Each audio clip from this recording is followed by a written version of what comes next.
for today. Doing two-step equations with a little bit of extra at the end. So we have our example, if negative 7x plus 3 equals 38, then 3x equals blank.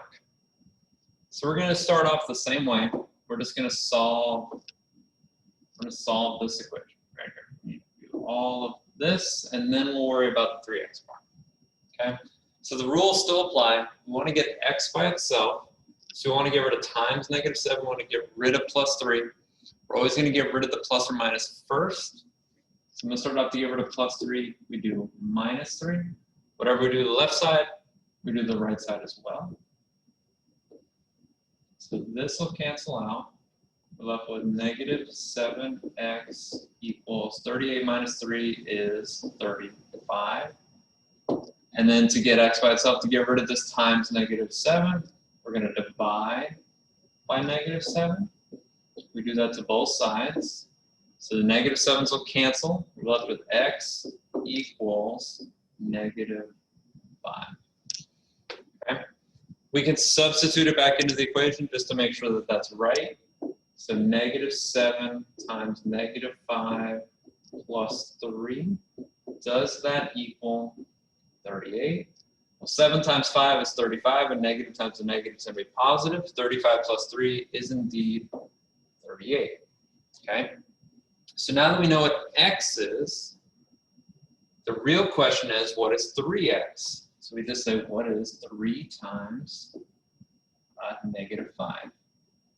And that's just negative 15. So our final answer is negative 15. Okay? So really it's the same thing we did with two-step equations. It's just this one added little step at the end of taking the answer, whatever the variable is, multiplying it by whatever coefficient they ask us to. Okay? That's all. So it's just more practice solving equations. So our second example, if negative 5 minus 3d equals 22, then 2/3 d equals blank. Okay. So again, we want to get d by itself. We need to get rid of times negative 3 and minus 5. So we start off getting rid of this minus 5. So we do plus 5 to both sides.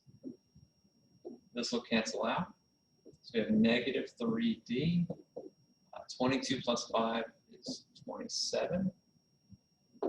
And we divide both sides by negative 3 to get our variable isolated. So we have d equals negative 9. I substituted back into the equation just to make sure I did this part right. Negative 5 minus 3 times negative 9. Does that equal 22? So negative 3 times negative 9 is positive 27. Then 27 minus 5 is indeed 22. Okay. So the only part that might be a little bit hard here, Casey forgot how to multiply fractions by integers here.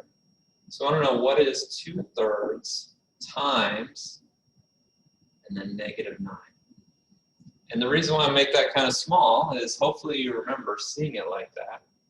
That if we have a fraction times a whole number or an integer, we can rewrite that as the number over 1. Okay? And then to solve it, we just go straight across. So 2 times negative 9 is negative 18. 3 times 1 is 3. And then we can simplify that. Negative 18 divided by 3 works out to negative 6. Okay. The other way you could do that is we could simplify at the very beginning. We can simplify diagonally. We have 3 and negative 9. So we can divide both of those by 3. So this becomes a 1.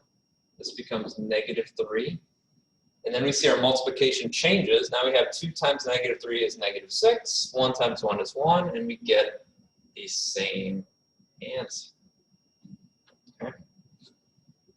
Well, that's weird. If I use the marker, it comes out red, but if I use my finger, it still comes out blue. Whoa, fun facts. All right, let's practice some of these. If you're not sure, send me a message on Canvas. You know the drill at this point. Okay. Bye.